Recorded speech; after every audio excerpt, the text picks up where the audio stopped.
السلام علیکم لسنرز، آج جو میں ناول ریڈ کرنے جا رہی ہوں وہ ہے باسل، جو کہ تری ہے ہما وکاس کی۔ چلیے شروع کرتے ہیں اس کی قسط نمبر 26۔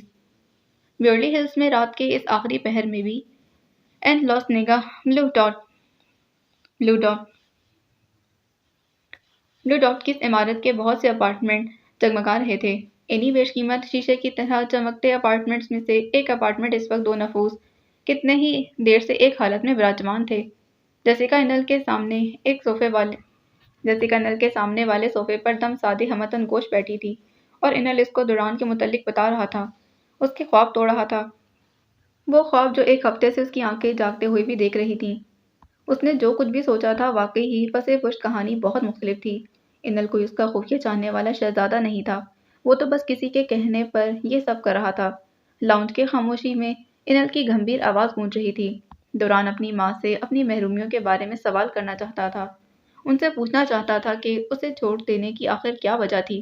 پاکستان سے اپنے انکل کی جائیداد کے کاغذات کے ساتھ اسے اپنی ماں کے بارے میں جو تھوڑی بہت معلومات ملی، اسی پر یہاں آ کر اس نے تلاش شروع کر دی تھی۔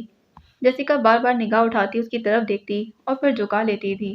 اس کے بولنے کے لیے کچھ بھی نہیں بچا تھا۔ تب سے لے کر اب تک صرف انل ہی بول رہا تھا۔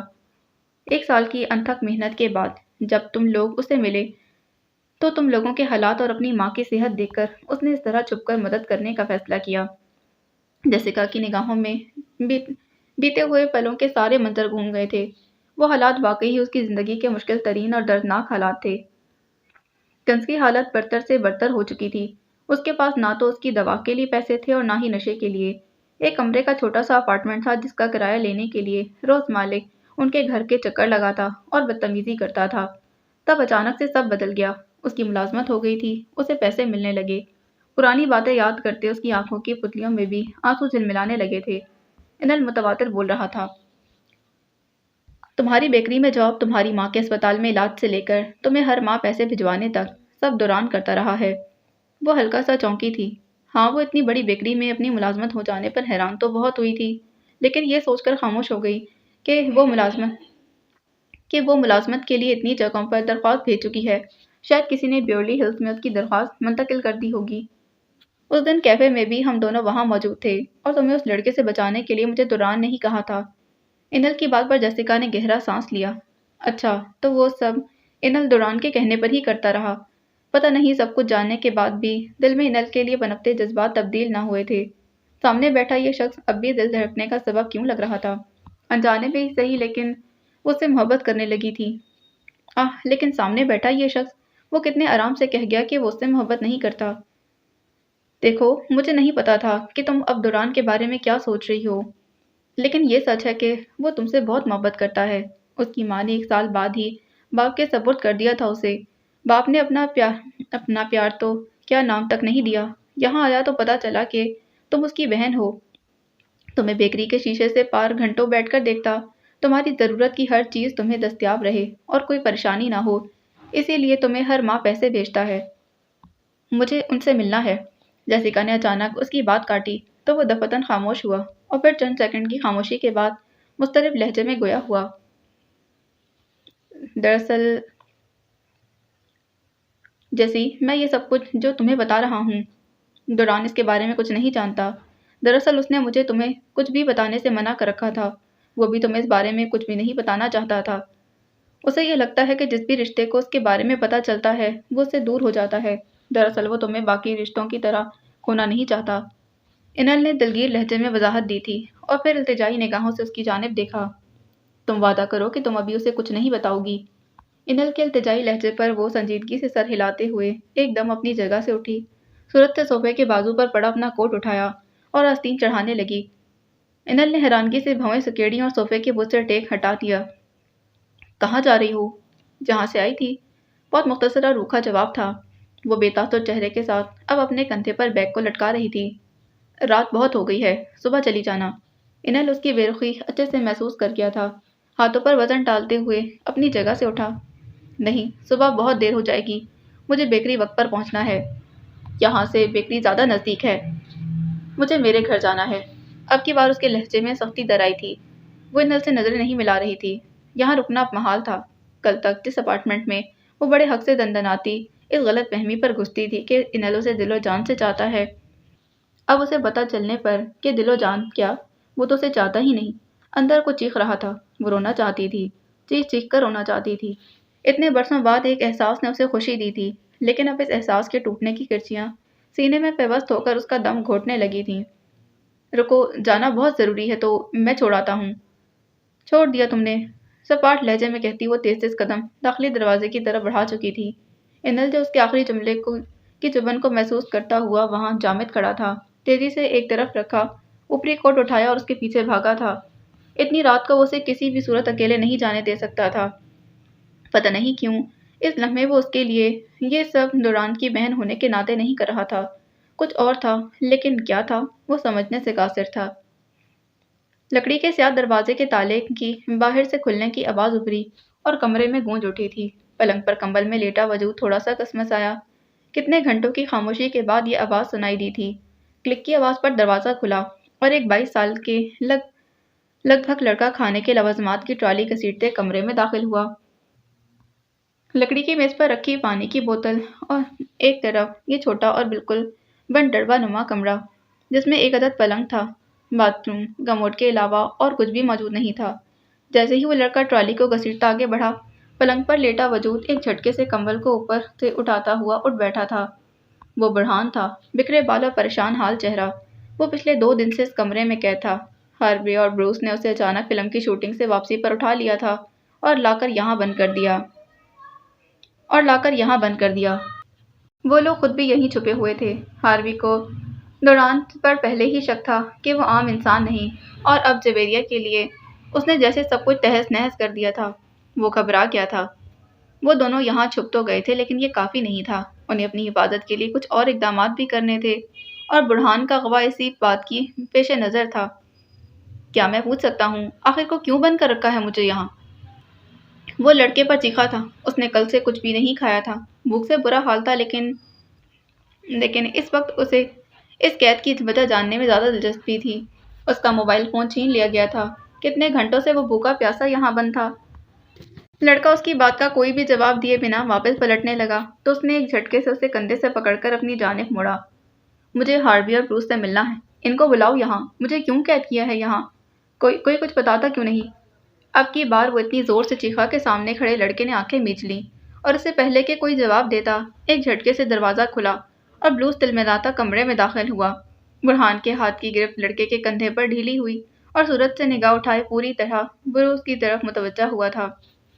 چیخ کیوں رہے ہو؟ مجھے یہاں کیوں بند کر رکھا ہے؟ کیا یہ صلہ ہے تم لوگوں کی مدد کا؟ برہان نے پیشانی پر بل ڈالے شکوہ کیا۔ بروس نے لڑکے کو جانے کا اشارہ کیا اور خود پینٹ کی جیبوں میں ہاتھ ڈالے اسے غصے سے گھورتا آگے بڑھا۔ بکواس بند کرو اپنی۔ تم نے ہماری کوئی مدد نہیں کی بلکہ اپنے بھائی کی مدد کی ہے۔ بیوقوف سمجھ رکھا ہے کیا ہمیں؟ بروس کی بات پر برہان نے حیرانگی سے بھویں سکیڑ کر آنکھیں پھیلائیں۔ تو کیا مطلب؟ کیا کہہ رہے ہو؟ میں اس کی مدد کیوں کروں گا؟ 1 منٹ۔ برہان نے ذہن پر زور ڈالتے ہوئے ہاتھ کھڑا کیا۔ لڑکی تم لوگوں کو مل گئی، سب کام اچھے سے ہو گیا، پھر ایسا کیسے کہہ سکتے ہو؟ اور مجھ پر الزام کیوں لگا رہے ہو؟ الزام؟ یہ الزام نہیں ہے۔ تم نے ہماری کوئی مدد نہیں کی بلکہ ہماری پیٹھ میں چھرا گھونپ دیا۔ دوران نے اور تم نے مل کر ہمارے ساتھ گیم کھیلا، اور اب پولیس جگہ جگہ ہمیں تلاش کر رہی ہے۔ بروس کا چہرہ پریشانی کی عکاسی کر رہا تھا۔ برہان اسے پھٹی پھٹی آنکھوں سے دیکھ رہا تھا۔ اس کی بات سمجھ میں آنے تک وہ اور الجھ گیا تھا۔ کیا مطلب؟ مطلب یہ کہ دوران نے شیون کو مار دیا ہے، ہمارے گروہ سے جڑے ہر بندے کو گرفتار کر لیا گیا ہے، ہمارا سارا نظام تباہ ہو گیا۔ اب ہمارا کیریئر تو ایک طرف، ہماری باقی کی زندگی تک خطرے میں ہے۔ لیکن میں کچھ نہیں جانتا اس بارے میں، اور میں نے اس کو کوئی… دوران نے کیا ہے یہ سب؟ میں نے اس کی کوئی مدد نہیں کی۔ تم لوگ مجھے یوں مورد الزام نہیں ٹھہرا سکتے۔ مجھے جانے دو یہاں سے، میری بیوی اور والدین پریشان ہو رہے ہوں گے۔ برہان نے ضبط سے لال ہوتے چہرے کے ساتھ کہا اور چند قدم آگے بڑھا۔ جب تک دوران گرفتاری کی فہرست میں ہے، تم نہیں جا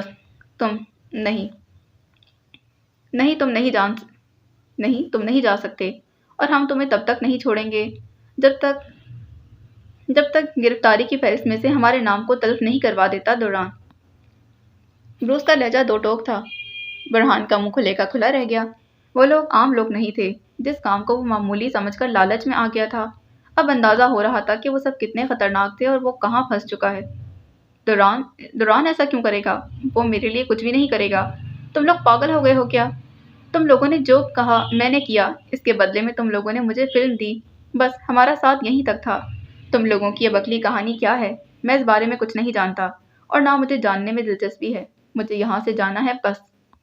برہان ناک کو بھینچے تیزی سے آگے بڑھا تھا کہ بروس کے ایک جھٹکے سے لڑکھڑا گیا تھا۔ چپ چاپ وہاں بیٹھو سمجھے، اور دوران کو تمہارے لیے یہ سب کرنا ہوگا، نہیں تو ہمارے ساتھ ساتھ تمہیں۔ چل اب لگا اپنی بیوی کو فون اور بول اسے کہ دوران سے کہے، نہیں تو تمہیں بھی ہمارے ساتھ ساری زندگی جیل میں ہی گزارنی ہوگی۔ بروس نے ایک جیب سے بندوق نکال کر اس پر تانی اور دوسرے ہاتھ سے عجیب و غریب سے موبائل کو ہتھیلی پر رکھ کر اس کے آگے کیا تھا۔ چند سیکنڈ تو وہ حیرت میں ڈوبا بروس کی طرف دیکھتا رہا اور پھر کانپتے ہاتھوں سے بروس کی ہتھیلی پر سے موبائل اٹھا لیا تھا۔ دوران کبھی اس کی مدد کے لیے نہیں آئے گا، الٹا دوران کو یہ سب پتہ چلے گا کہ جویریہ کے اغوا میں وہ ملوث تھا۔ اس کی پیشانی پر پسینے کے ننھے قطرے چمک رہے تھے، ہاتھ کانپ رہے تھے۔ وہ بہت برا پھنسا تھا۔ دوسری طرف گھنٹی پر فون اٹھا لیا گیا تھا۔ دروازے پر بجتی مسلسل گھنٹی کے باعث وہ تیز تیز قدم اٹھاتی دروازے کی جانب بڑھ رہی تھی۔ اسفند سے شادی کیے اسے 2 ہفتے ہو گئے تھے۔ اس نے اسفند کی مدد نہ صرف اسے شادی کر لی تھی بلکہ اس کو اپنے کیفے میں ملازمت بھی دلوا دی تھی، اور اب وہ دونوں پچھلے 2 ہفتوں سے ایک ہی فلیٹ میں رہ رہے تھے۔ آج چھٹی کا دن تھا۔ اسفند کچھ دیر پہلے ہی کسی کام سے گھر سے باہر گیا تھا۔ اس کے جانے کے کچھ دیر بعد ہونے والی گھنٹی پر وہ یہی سمجھ رہی تھی کہ دروازے پر اسفند ہے۔ لمبے لمبے ڈگ بھرتی دروازے پر پہنچی اور عجلت میں بنا پوچھے دروازہ کھول دیا۔ دروازہ کھولتے ہی اسے زور کا دھکا ملا۔ وہ لڑکھڑا کر ایک طرف ہوئی۔ گھر میں داخل ہونے والا نوین تھا۔ غصے میں لال چہرہ، شیو پڑی ہوئی۔ وہ ایک پل کے لیے ششدر ہوئی۔ یہ کیا بدتمیزی ہے نوین؟ وہ چیختی ہوئی پلٹی جبکہ نوین لاؤنج کے وسط میں کمر کے دونوں اطراف ہاتھ رکھے غصے سے لال پیلا کھڑا تھا۔ اور تم جو کرتی پھر رہی ہو، اسے کیا نام دو گی؟ ہاں، بدتمیزی؟ اسے نہ صرف اس کا فلیٹ کا پتہ چل گیا تھا بلکہ یقیناً اس کی اور اسفند کی شادی کی بھی خبر ہو چکی تھی۔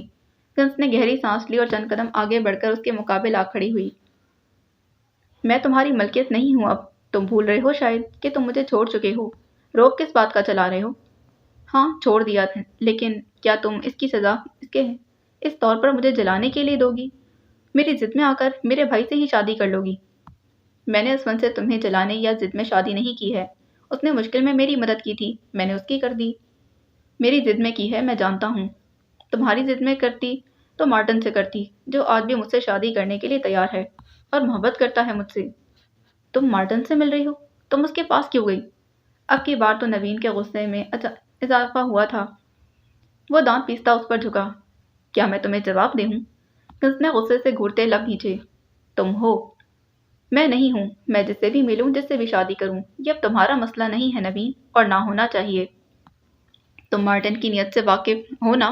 تم نے مجھے تو میری ایسی غلطی کی سزا دے دی جو میں نے انجانے میں بہک کر کی ہے، اور خود مارٹن جیسے گھٹیا انسان سے ملنا شروع کر دیا۔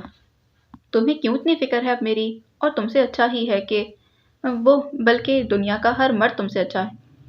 کنزا نے چہرے کو آگے کرتے ہوئے زہر خون لہجے میں اس پر تیر برسائے تھے۔ وہ جھنجھلا گیا۔ حالت سے صاف ظاہر تھا کہ وہ اس کے بنا ٹوٹ چکا ہے، لیکن اس محبت کو لے کر وہ کیا کرتی جب اسے احساس نہیں تھا کہ وہ اس کی خاطر سب نہیں چھوڑ سکتا تھا۔ وہ چاہتی تھی۔ کنز، تم مجھ سے محبت کرتی ہو؟ کرتی تھی، اب نہیں کرتی۔ اب میں نفرت کرتی ہوں تم سے۔ نفرت کے لفظ پر اس کی کنپٹی کی رگیں تن گئی تھیں۔ اس نے ایک جھٹکے سے کنز کو اپنے قریب کیا اور اس کا گلا دبوچ لیا۔ جھوٹ، بالکل جھوٹ بول رہی ہو۔ تم مجھ سے نفرت نہیں کر سکتی۔ نوین چھوڑو، مجھے درد ہو رہا ہے۔ کنز کی گھٹی آواز اور ہاتھ پاؤں مارنا ناکام جا رہا تھا۔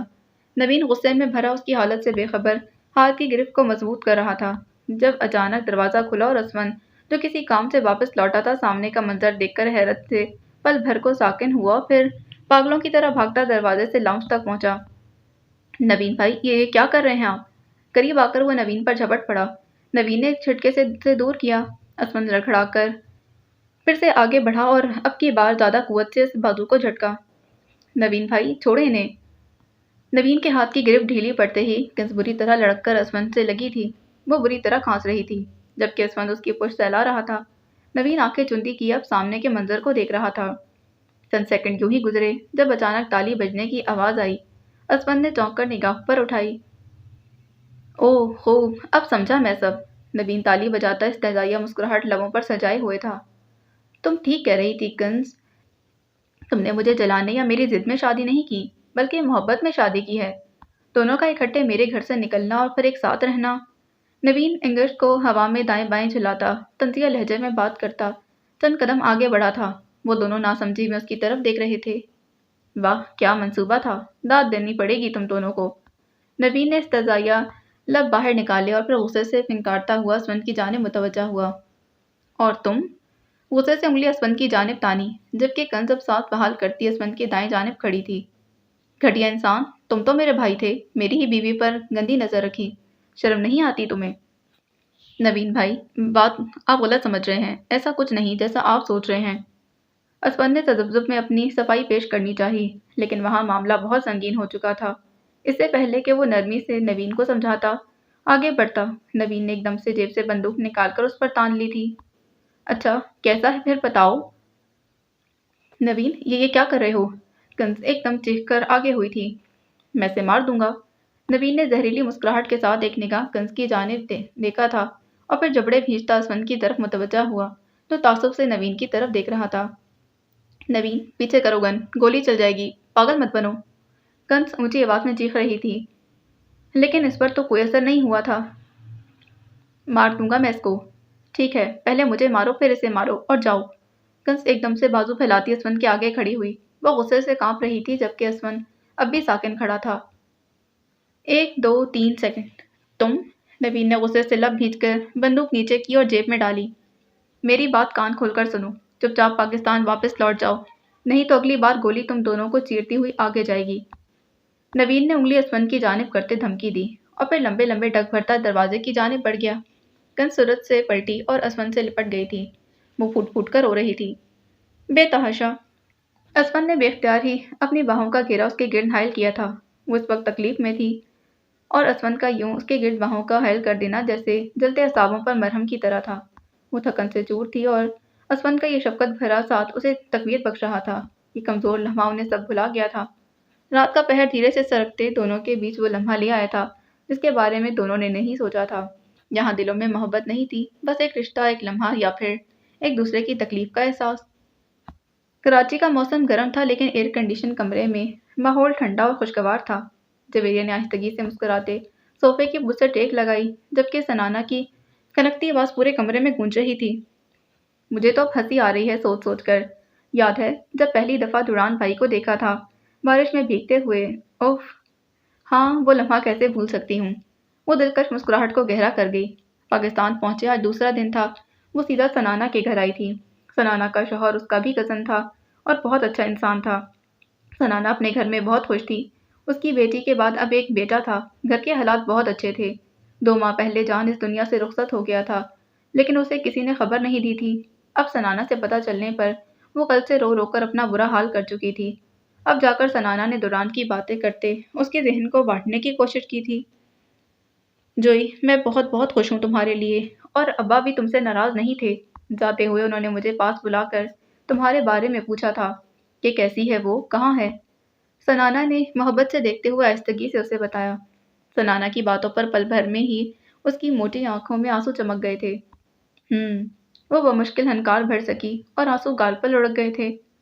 پھر سے رونا شروع؟ اوہ میرے خدا، میں نے کیوں ذکر کیا؟ سنانا تعصب سے اسے ڈبٹتی اپنی جگہ سے اٹھی اور اس کی جانب بڑھی تھی جب جویریہ کے موبائل پر بجتی گھنٹی پر متوجہ ہوئی۔ موبائل پر ڈوران کا نام جگمگا رہا تھا۔ مجھے دو ذرا۔ اس سے پہلے کہ جویریہ فون اٹھاتی اس نے اچک کر موبائل اس کے ہاتھ سے لے لیا اور جھٹ سے کان سے لگایا۔ ہیلو ڈوران بھائی، کیسے ہیں؟ سنانا بات کر رہی ہوں۔ فون اٹھاتے ہی وہ پرجوش انداز میں تڑاک تڑاک بول گئی تھی تو دوسری طرف چند سیکنڈ کی خاموشی کے بعد آواز ابھری۔ جی میں ٹھیک ہوں، جانتا ہوں آپ کو۔ جی لیکن آپ یہ نہیں جانتے کہ آپ کی بیوی نے یہاں آ کر بھی رونے کے سوا اور کوئی کام نہیں کیا، بس روئے چلی جا رہی ہے۔ میں نے تو بہت سمجھایا لیکن میری بات تو آج تک نہیں مانی انہوں نے۔ اب آپ ہی سمجھا کر دیکھ لیں۔